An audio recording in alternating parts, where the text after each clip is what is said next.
बिस्मिल्लाहिर्रहमानिर्रहीम। अस्सलाम वालेकुम नाज़रीन। नाज़रीन, आप देख रहे हैं प्रोग्राम सियासत और मईशत और मैं हूं असद काजी। नाज़रीन, लाहौर के अंदर खसूसी तौर पर जो लैंड माफिया है वो बड़ा सरगर्म है। आम आदमी का ये ख्वाब होता है कि लाहौर शहर में अपना एक घर बनाए, लेकिन उसी घर के लालच में वो अपनी जमा पूंजी लुटवा बैठता है। इस वक्त तो सैकड़ों की तादाद में सोसाइटीज हैं जो सादा लाहौर शहरियों को लूट रही हैं, लेकिन उन सादा लाहौर शहरियों का उतना कसूर नहीं है जितना मुतलका अथॉरिटी का कसूर है। और इस वक्त देखा जाए तो मुतलका अथॉरिटी एलडीए बनती है और एलडीए के कंट्रोल एरिया के अंदर हजारों की तादाद में सोसाइटीज हैं, जिनमें से सैकड़ों की तादाद में सोसाइटी हैं जो इलीगल अभी भी डेवलपमेंट कर रही हैं और मुतलका जो महकमा है उसने आंखें बंद की हुई हैं।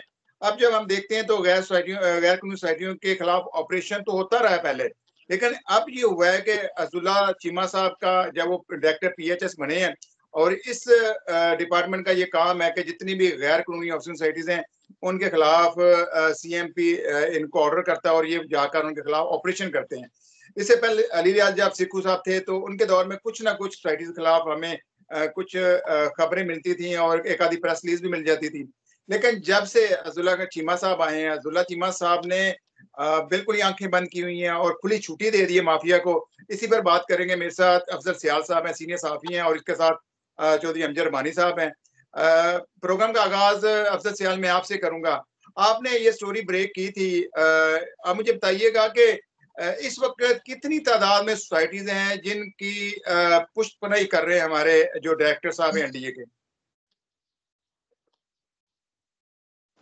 बहुत शुक्रिया असद भाई। बात यह है कि लाहौर में ज़राई रकबा जो है वो तकरीबन ख़त्म हो चुका है और ये अलमिया है और मुस्तकबिल का सवाल है कि ना रियासत या हुकूमती इदारे इसको इस जो इसकी एहसासियत है उसको उसका मदावा कर सकते हैं और ना ही जो है वो जो मुतलका इदारा लाहौर डेवलपमेंट अथॉरिटी है और उसके जो मुतलका डिपार्टमेंट है स्टेट मैनेजमेंट, ना उसके डायरेक्टर्स और जो मुतलका अफसरान है वो कर पा रहे हैं।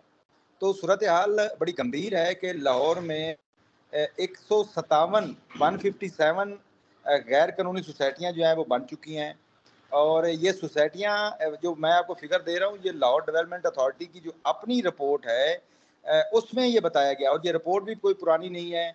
ये 2018 से 2024 तक की ये रिपोर्ट है कि इस दौरान 157 तकरीबन, अगर रकबा मैं आपको बताऊं काजी साहब, तो ये रकबा बनता है को 50,000 कनाल से ज्यादा रकबा बनता है जिसके ऊपर ये सोसाइटियां जो है वो बन गई हैं। तो ये लाहौर मास्टर प्लान के भी खिलाफ हैं और इसमें जो सबसे खौफनाक बात ये है कि कुछ सोसाइटी तो ऐसी हैं जो कि मास्टर प्लान के मुताबिक वहाँ बनाई जा सकती हैं और वो लेकिन वो गैर कानूनी है। मसलन वो उनको एलडीए से अप्रूव नहीं करवाया गया, ना ही कि गवर्नमेंट को टैक्सेस दिए गए हैं। अलबत्ता सोसाइटी माफिया ने जो एलडीए के मुतलका अफसरान हैं जिसमें असद चीमा साहब जो कि डायरेक्टर हैं और वो डायरेक्टली रिस्पॉन्सिबल हैं इन गैर कानूनी सोसाइटियों को रोकने के या बनवाने के, तो उन्होंने अपना हिस्सा तो ज़रूर गर्म किया है, अपने अकाउंट ज़रूर भरे हैं, लेकिन सरकारी खजाने का नुकसान हुआ है। जबकि बहुत सारी जो 157 है उनमें तकरीबन 87 ऐसी सोसाइटीज़ हैं जो कि टोटली गैर कानूनी है। मसलन वो ग्रीन एरिया के ऊपर बनाई गई हैं, ज़राई रकबे के ऊपर बनाई गई हैं और कोई भी सोसाइटी जो है, ऐसा साहब आप भी एलडीए को बड़ा ब्रीकली डील करते हैं और बड़ा नज़दीक से इसको वॉच करते हैं इस इदारे को, तो कोई भी सोसाइटी एलडीए के अफसरान की जो इजाज़त है या उनकी मंशा है या उनकी छतरी जो है उसके बगैर नहीं बन सकती। चाहे कोई डेवलपर जितना मर्जी पावरफुल हो, वो एलडीए की मामनत के बगैर अपनी सोसाइटी नहीं बना सकता। तो इसमें असद चीमा साहब जब भी डायरेक्टर स्टेट मैनेजमेंट बने हैं, बदकिस्मती है कि बिल्कुल ही गैर कानूनी सोसाइटियों के खिलाफ ऑपरेशन रुक जाते हैं। जैसे आपने अपने इंट्रो में बताया कि हमें कभी कभार प्रेस रिलीज मिल जाती थी कि आज सोसाइटियों के खिलाफ ऑपरेशन किया गया है, लेकिन आप अपने मोबाइल में या मैं अपने मोबाइल में पिछले 2-3 माह से अगर प्रेस रिलीज का रिकॉर्ड निकालें एलडीए का जो कि ऑफिशियली जारी होता है, वो जो रोजाना कार्रवाई करते हैं उनके डायरेक्टर पीआर जारी करते हैं, तो उसमें एक आधा ऑपरेशन होगा जो असद चीमे ने किया है और वो भी मनाला रोड के ऊपर किया है, वो भी किसी मजबूरी की वजह से किया था। और वो अफजल जान, ऐसी मैंने जब ये लास्ट टाइम डायरेक्टर थे तो उस टाइम इन्होंने कहा कि यार ये मुझे जो डायरेक्टरशिप है ये मुझे सूट नहीं करती, तो मैंने कहा फिर आप ये उधर लेते क्यों हैं। दूसरी बात ये है कि एलडीए के अंदर अब तकरीबन 2-3 दर्जन सहाफी जाते हैं, लेकिन गिने चुने सहाफी हैं आप जैसे जो अभी भी एलडीए के खिलाफ कुछ खबरें देते हैं। मरियम नवाज इस टाइम चेयरमैन एलडीए हैं और वाइस चेयरमैन तैनात हो चुका है। कुछ बेहतरी नजर आई साबका दौर की बनिस्बत इस दौर के अंदर आपको? मुझे तो साबका की बजाय इस दौर में ज्यादा हालात जो है वो गंभीर नजर आ रहे हैं। और माफिया जो है वो धड़ल्ले से अब काम करना शुरू हो चुका है नून लीग के दौर में। इमरान खान के दौर में कदरे बेहतर सूरत हाल थी। हाल सोसाइटी माफिया तो इसी तरह से ज़ाहिर है वो ताकतवर है और वो अपना काम करते रहते हैं। लेकिन एलडीए अपना काम भी कर रहा था। मसलन जो गैर कानूनी सोसाइटियाँ थीं, आए रोज़ उनके खिलाफ ऑपरेशन हो रहे थे, उनको गिराया जा रहा था, लोगों को अवेयरनेस दी जा रही थी एलडीए की जानिब से कि ये सोसाइटियाँ जो हैं वो गैर कानूनी है, वहाँ पे अपनी इन्वेस्टमेंट ना करें, वहाँ पे अपनी जमा पूंजी जो है वो ना लुटाएं। लेकिन मौजूदा सूरत हाल तो असद साहब बहुत बुरी है। और मौजूदा सूरत हाल में तो ये हाल हो गया है कि पिछले 5-6 माह में जब से डीजी नया आया है तैर फरूक, क्योंकि ये मरियम नवाज के समधी के सिफारिश पे है। और उसके बाद मरियम बीबी ने जो है वो अपने दामाद की खसूसी सिफारिश के ऊपर मसूफ को लगाया है, मुतलका डीजी जो अभी बैठा हुआ है एलडीए का। तो उसके बाद वो किसी जो दीगर मेंबरान हैं, एमएनए हैं, उनको भी कोई वो लिफ्ट नहीं करवा रहा। और जो मियां मरगूब साहब जो वाइस चेयरमैन साहब बने वो तो असद साहब वो तो ऐसे है कि जैसे दूध की रखवाली के को बिठा देना वाली बात है। और उसके अलावा जो असद चीमा है, असद चीमा जो है असद भाई वो ये दूसरी दफा डायरेक्टर स्टेट मैनेजमेंट बना है। बिल्कुल, और आप मैं उसकी कार्ड उठा के देख दोनों जब अच्छा मैं वापस उस पे आ रहा हूँ। जब साबका दौर था तो उस वक्त एलडीए का दायरा इख्तियार लाहौर डिवीजन तक था, लेकिन पीटीआई दौर के अंदर इसको महदूद करके लाहौर तक महदूद कर दिया गया। अब क्या सूरत हाल है कि दोबारा नोटिफिकेशन हो चुका है, लेकिन वो जो टीएम है वो इतने ताकतवर हैं कि वो इनको डाटा ही फराहम नहीं कर रहे, इनको फाइल्स और जो बकिया इनके पास मवाद है वो रिकॉर्ड ही नहीं दे रहे। तो ये भी आंखें बंद करके बैठे हैं और इस दरमियान में वो माफिया जो है वो फायदा उठा रहा है। तो मैं चाहूंगा चौधरी हमजा रबानी कारा को भी साथ शामिल करें। चौधरी साहब आप भी तो एलडीए जाते हैं, मुझे बताइए आपको एलडीए में कोई बेहतरी नजर आई है? और मरगूब साहब की भी बात कर रहे थे, तो नए वाइस चेयरमैन के आने से कुछ बेहतरी आपको नजर आई या बस बिल्डिंग के अंदर ही कुछ मुझे चमक दिखाई दी है, कुछ रेनोवेशन हुई है और कुछ बेहतरी नजर आई है, फ्रंट भी अब नजर आता है हमें? काई साहब, ये जिस तरह मेरे भाई ने कहा है कि वो दूध की रखवाली बिल्ले को बिठा दिया गया है तो ये जब भी किसी सरकारी महकमे में किसी प्राइवेट बंदे को जब इंजेक्ट किया जाता है तो ये मफाद, ये गवर्नमेंट का मफाद नहीं होता, फिर इसमें फिर वो लोगों का मफाद आ जाता है। क्योंकि उन्होंने लाहौर में, चूंकि उनकी गवर्नमेंट है, लाहौर से वो वोट लेके आए हैं। ये जो इनकी जो बेसिक नून लीग है ये भी लाहौर से ही बिलोंग करती है, तो लिहाजा इन्होंने अकोमोडेट करने के लिए लाहौर में अपनी स्ट्रेंथ करने के लिए अपने आप को ये कोई ऐसा वाइस चेयरमैन लगाते हैं कि जो इनको अकोमोडेट करे। अब मैं आपको चीजें बताता हूँ। अब देखें जो एलडीए का जो माहौल है ना वो इस वक्त टाउटू से बड़ा पड़ा है, भी उसी तरह ही और वकील भी उसी तरह और टाउट माफिया भी आए रोज, आपको पता है वहां पे हंगामे होते रहते हैं, आए रोज वो अफसरों को फेंटी लगाते हैं वकील भी आके। अब ये जो है ना ये इदारा शुतर पे मार हो चुका है। अब अफसरों की आप बात सुन लें, अब अगर टोटल जो इस वक्त स्ट्रेंथ है ना इसमें अपना टाउन प्लानिंग में वो 70 एडी की है, लेकिन आपको पता है इस वक्त 30 एडी काम कर रहे हैं, 35 एडी शॉर्ट हैं और उनके पास ना तो फ्यूल है, ना पेट्रोल है, ना गाड़ियां हैं उनके पास। और जो वहां पे जो दूसरे लोग बैठे हुए हैं, जो एडमिनिस्ट्रेशन लोग, उनके पास गाड़ियां भी हैं, उनके पास फ्यूल कार्ड, इनके पास मोटरसाइकिल है। मैंने देखा है कि इन्फोर्समेंट का डिपार्टमेंट एक्टिव कर दिया गया है और उसमें अली रियासिफू को उसका डायरेक्टर बना दिया गया। अब ये रोजाना की का ऑपरेशन जरूर होती है। भाई साहब मैं उसी पे आ रहा हूँ। अब इन्फोर्समेंट का आप सुन लें। इन्फोर्समेंट में एक डायरेक्टर है, कितना बड़ा रकबा है एरिया इसका, एक डायरेक्टर है और 2 डिप्टी डायरेक्टर है और एक असिस्टेंट डायरेक्टर और 9 इंस्पेक्टर है। अब बताएं मुझे ये क्या काम करेंगे एलडीए का, ये कैसे कवर करेंगे? उनके पास इन्फोर्समेंट इदारा तो बन गया है, लेकिन उनके पास ऐसा इंफ्रास्ट्रक्चर नहीं है, ऐसे लोग नहीं है उनके पास को काम करने वाले बंदे नहीं है। अब शॉर्टेज है उसकी, उनकी मुलाजमों की, वहां पे वो किस तरह काम करेंगे? कारा साहब मेरे साथ ही रहिएगा।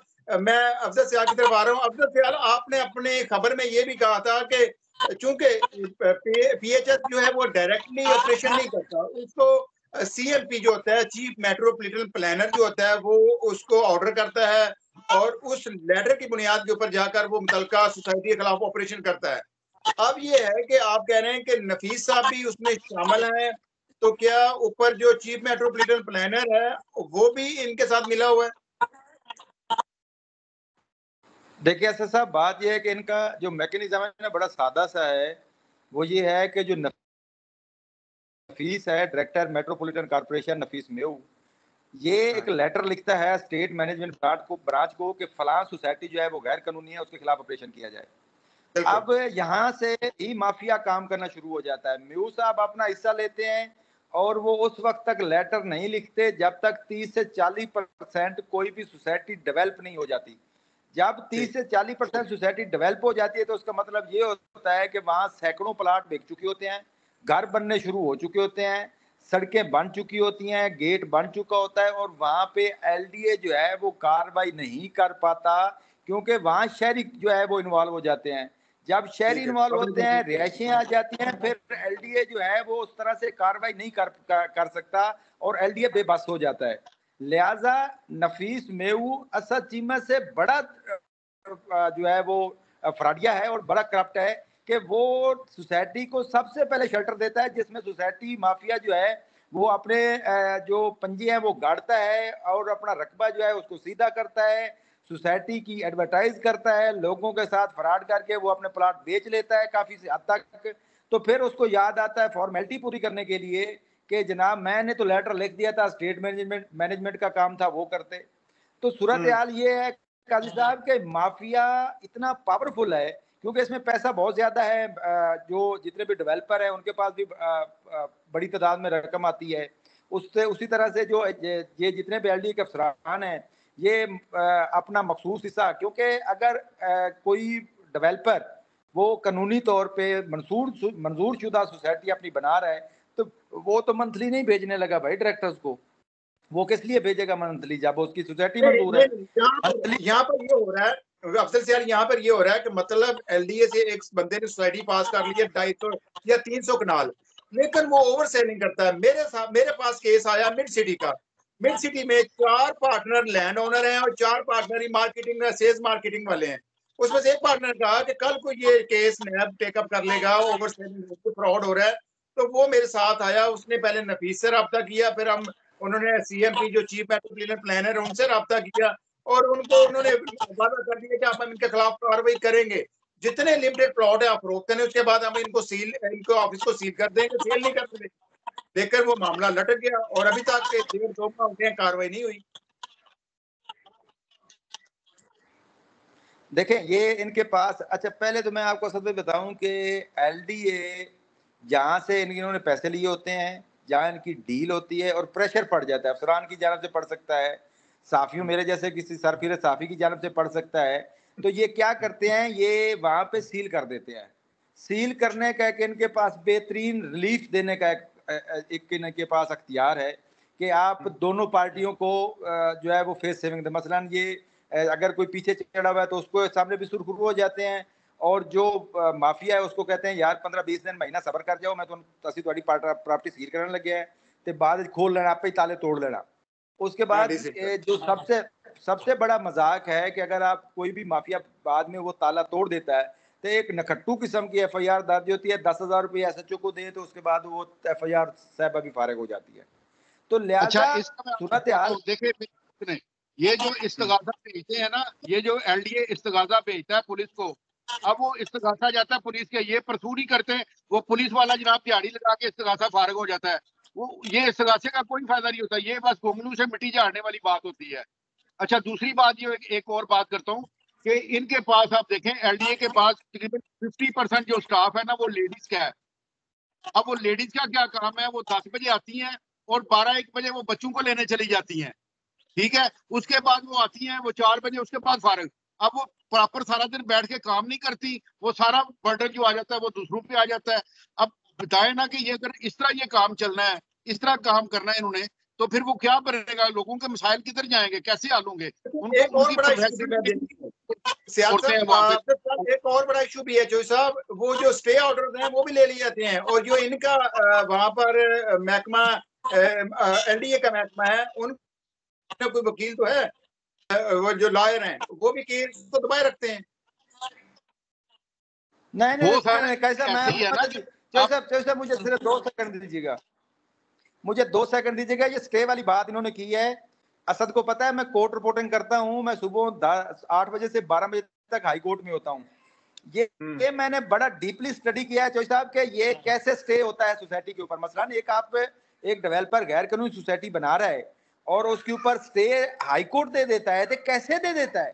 मुमकिन नहीं है कि नजर आ रहा है कि ये गैर कानूनी है, स्टे कैसे हो गया? ये भाई ऐसा करते हैं, नहीं मैं भाई ये ऐसा करते हैं कि सोसाइटी के ऊपर उसको सील करने का जो बेसिकली या उसको स्टक करने का जो अख्तियार है, उसका जो नोटिफिकेशन है वो कम अज कम डायरेक्टर के पास है। एलडीए का डायरेक्टर जो है वो किसी भी सोसाइटी के खिलाफ आईनी तौर पर उसको स्टक कर सकता है, उसको सील कर सकता है, उसका काम रुकवा सकता है, और उसके ऊपर बाकायदा एक नोटिफिकेशन जारी करता है कि ये इलीगल है, इसके ऊपर काम ना करने दिया जाए। अब एलडीए कैसे फेवर करता है माफिया को? ये जो मैंने एलडीए के ये जो काम लगाते हैं, वो मैं आपको सैकड़ों केस आपको हाई कोर्ट की फाइलें दिखा सकता हूं जिसमें ये क्या करवाते हैं, ये डिप्टी डायरेक्टर से भी नीचे जो असिस्टेंट डायरेक्टर है उससे नोटिफिकेशन करवाते हैं उसको सीलिंग का। अब आईनी तौर पे माफिया को ये प्ली मिल जाती है अदालत में कि हजूर जिस बंदे ने हमारी सोसाइटी सील की है, हमारा काम रोका है, माय लॉर्ड ये उसका अख्तियार ही नहीं रखता, लिहाजा हमें जो है वो हुक्म इम्तिनाई दिया जाए। अदालत जो है, क्योंकि उन्होंने फिर वकील भी बड़ा सारा किया होता है, लिहाजा उनको फौरी जो है वहां से वो रिलीफ स्टे मिलता है। स्टे मिलने के बाद वो फाइल जो है वो रुपया 50,000 देते हैं और फाइल जो है वो गैर, मतलब ये कि डायरेक्टर लॉ भी इनके पास खुला होता है और ये सारा मिलकर धंधा हो रहा है। बिल्कुल 110% के आपको जब पता है कि लीगली तौर पे एक्शन जो सोसाइटी के खिलाफ करेगा और वो ज़ाहिर माफिया अदालतों में भी जाएगा, तो उसको डायरेक्टर को कम से कम करना चाहिए। ये डायरेक्टर से नीचे डिप्टी डायरेक्टर है, डिप्टी डायरेक्टर से भी नहीं करवाते, ये असिस्टेंट डायरेक्टर से उसको सीलिंग का नोटिफिकेशन करवाते हैं ताकि माफिया फौरी इसको जाके अदालत में चैलेंज करे और वहां से रिलीफ ले ले। और काजी साहब ये मेरी बात, ये इतने फ्रॉडिये हैं ये जो डायरेक्टर और डिप्टी डायरेक्टर है, ये क्या करते हैं, ये कहते हैं यार कमर्शियल बिल्डिंग पास ना कराओ, ये लोगों को मशवरा देते हैं कि कमर्शियल बिल्डिंग पास ना कराओ, आप रेजिडेंशियल पिलर नक्शा पास करवा लो, ठीक है, हाल बना लेना, उसके बाद आप काम कर लेना। देखो कितनी बड़ी ये चूना लगा रहे हैं उनको, अपने पैसे ये ले लेते हैं, गवर्नमेंट के खजाने में कुछ नहीं जाने देना। ये मेरी बात को सेकंड करेंगे भाईजान, ठीक है। दूसरी बात ये है कि जब आप ये चौधरी साहब 1,00,000% दुरुस्त बात कर रहे हैं। जितने भी रेजिडेंशियल के नाम पे कमर्शियल बिल्डिंग इस वक्त लाहौर में बन रही हैं और इससे जितना अरबों रुपए का नुकसान जो रेवेन्यू को हो रहा है, सरकारी खजाने को हो रहा है। मसलन अगर सिर्फ नहर देख लें, नहर के ऊपर कमर्शियलिज्म की जो एलडीए की फीस है वो है 1,04,00,000 रुपए, और ये क्या करते हैं, ये उसको रिहायशी मंजूर करवाते हैं और रिहायशी में कराते हैं फ्लैट। ये एक नया इन्होंने ब्यूरोक्रेसी ने एक फार्मूला निकाला जी, आप फ्लैट मंजूर करवा सकते हैं। वो एक पूरा प्लाजा पिलरों वाला मंजूर करवाते हैं, उसके बाद वहाँ कमर्शियल एक्टिविटी होती है, कोई कुछ नहीं कर सकता और डूबते हैं। यार मुझे आप दोनों बताओ, इस वक्त मुनाल को खंडर का ढेर बना दिया गया, फिर जाकर केपी के हाउस को सील कर दिया था इस्लामाबाद में, वहां एक सीडीए है। अब कल को बाईलॉ चेंज होते हैं या कोई नई गवर्नमेंट आ जाती है, तो फिर ये जो जिन लोगों ने यहाँ करप्शन की है, अब मैंने फिरोजपुर रोड के ऊपर और मैंने मेन बुलेवार्ड गुलबर्ग के ऊपर ऐसे प्लाजे देखे हैं जो बेचारे खंडर बन गए। कलमा चौक पर एक टावर है जो बंद पड़ा हुआ है, तो जो इलीगल काम करते हैं तो फिर तो कल को वो फंस जाएंगे और वो जो अरबों रुपए की प्रॉपर्टी है वो बिल्कुल जाया हो जाएगी उनकी। असद भाई आप देख लें, जैसे जैसे जैसे कलमा चौक वाला इश्यू आपने बताया, जितने भी डेड प्लाजे पड़े हुए हैं उसमें आप जैसे और मेरे जैसे आम शहरी डूबे हैं। ना उसमें डेवलपर डूबा है, ना उसमें एलडीए वाले डूबे हैं। जहां तक दूसरी बात है कि ये बाद में फंसेंगे, भाई कौन फंसता है? खुदा के बंदो, इस मुल्क में एहतसाब का डर खत्म हो गया है। मैं अक्सर प्रोग्राम्स में और अक्सर कॉलम्स में लिखता होता हूं कि पंजाब की ब्यूरोक्रेसी को तेजाब से धोने की जरूरत है। यहाँ हम सियासतदानों को रगड़ा लगाते हैं, सियासतदानों को बदनाम करते हैं। काजी साहब, आपका एक टेंडर क्लर्क आपके मिनिस्टर से तकड़ा है, आपके सिटिंग मिनिस्टर से ज्यादा पैसे एक टेंडर क्लर्क लेके जाता है, लेकिन हम गालियां किसको देते हैं? एक मिनिस्टर को गालियां देते हैं, जिसके अथॉराइज, जिसके पास सिग्नेचर की पावर ही नहीं है, जो किसी चपरासी को नहीं रख सकता, हम उसको गालियां देते हैं। लेकिन जो ब्यूरोक्रेट लूट के इस मुल्क को खा रहे हैं, हम उसका नाम नहीं लेते। मैं रेगुलर प्रोग्राम कर रहा हूँ। मैं समझता अफजल सियाल आपकी बात 100% मैं उससे मुतफिक हूँ कि ये अफसर आम बंदा डकैती कर ले, उसके पर्चे, उसकी जान ही नहीं छूटती। ये सारी जिंदगी अपने ओहदे पर विराजमान रहते हैं और उस पर बैठ के करप्शन भी करते रहते हैं, रिश्वत भी वसूल करते रहते हैं और अपनी जायदादें भी बढ़ाते रहते हैं और फिर एसीआर भी बन जाती है और फिर एंड पे इनको पेंशन भी मिलती है। तो इससे बड़ा जुल्म इस मुल्क के साथ और कहीं नहीं हो सकता। कर सब क्लोजिंग करें फिर हम वाइंड अप करते हैं। मैं आपको एक चीज, मैं मेरी ये सियासत बताएं कि ये आईटी का सिस्टम जो इन्होंने डाला है अब एलडीए में, ये कितना फाल है। वो चाइना शिफ्टिंग के नाम पे इन्होंने लोगों को जलील करके रख दिया है। अब जो मैं आपको बताता हूँ कि 5वें महीने 2024 से अभी तक जो ट्रांसफर हुई है ना, वो 0% है। आपको इस चीज का पता है? अच्छा, पेपरलेस टेक्नोलॉजी अभी तक चली नहीं है। मैं कह रहा हूँ कि शिफ्टिंग का इतना, कोई भी आप फाइल लेके जाएं, कोई भी क्लाइंट जाता है उसको कहते हैं नहीं शिफ्टिंग हो रही है। अब शिफ्टिंग में ये क्या करते हैं, अब एक चीज है जिसका जो 1985 से बना हुआ है घर, ठीक है ना, उसका अवार्ड सुनाया नहीं जा सकता, जो नेगोशिएशन हुआ है। अब जब उन्होंने शिफ्टिंग करवाई है तो वो कहते हैं नहीं इसका अवार्ड होगा, हालांकि उसका अवार्ड हो ही नहीं सकता। अब वो रोका हुआ है, वो पैसे बनाने के लिए उसको कहते हैं नहीं पैसे दो, हम इसका अवार्ड भी सुना देते हैं, सारा कुछ कर देते हैं, आपका जो ट्रांसफर है वो भी करवा देते हैं। ये तो शिफ्टिंग के नाम पे जो ने कहा था तो हम इसको पेपरलेस पे लेके जा रहे हैं। तो पेपरलेस टेक्नोलॉजी तो मुझे नहीं लगता, जैसे आप नादरा ऑफिस में जाते हैं, आप एक काउंटर पे एंटर होते हैं और एग्जिट हो जाते हैं और हर चीज आपको इस तरह, मैंने देखा ऑनलाइन आपका लर्नर से लेकर आपका ड्राइविंग लाइसेंस आपके घर मिल जाता है। तो दुनिया का हर काम अब ऑनलाइन हो रहा है। लेकिन यहाँ मुसीबत क्या है कि ये अब एलडी खुद ही इसको अपडेट नहीं करना चाह रहा। काजी साहब, आखिर में मैं ना आपको एक बात बताता हूँ, ये सब चीजों का ना एक ही है हल है। वो उसने कहा जी पापा जी दुआ करो साडा इंटरनेट नहीं आ रहा, 4G ਤੇ 3G नहीं चल रहा। ਉਹਨੇ ਕਿਹਾ ਪੁੱਤਰ ਸਾਡੇ ਜ਼ਮਾਨੇ 'ਚ 4G ਤੇ 3G ਨਹੀਂ ਸੀ ਹੁੰਦਾ, ਅੰਮੀ ਜੀ ਤੇ ਅੱਪੂ ਜੀ ਹੁੰਦੇ ਸਨ, ਇੱਕ ਥੱਪੜ ਵੱਜਦਾ ਸੀ ਤੇ ਸਾਰਾ ਜਨਾਬ ਨੈਟਵਰਕ ਬਹਾਲ ਹੋ ਜਾਂਦਾ ਸੀ। ਤੇ ਇਹਨਾਂ ਕੋਲੇ ਵੀ ਪੂਰੀ ਇਹਨਾਂ ਕੋਲ ਮਾਮ ਡੈਡ ਆ ਗਏ ਨੇ ਹੁਣ, ਮਾਮ ਡੈਡ ਨੂੰ ਕਿਸੇ ਚੀਜ਼ ਦਾ ਪਤਾ ਨਹੀਂ, ਕੋਈ ਇਹਨਾਂ ਕੋਲੇ ਕੋਈ ਆਈਟੀ ਸਪੈਸ਼ਲਿਸਟ ਨਹੀਂ ਬੈਠਾ।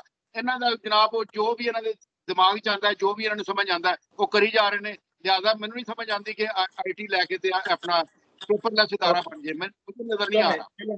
चलें, आप दोनों मेहमानों का बहुत शुक्रिया। फिर किसी दिन किसी नए प्रोग्राम में आप दोनों को शामिल करेंगे।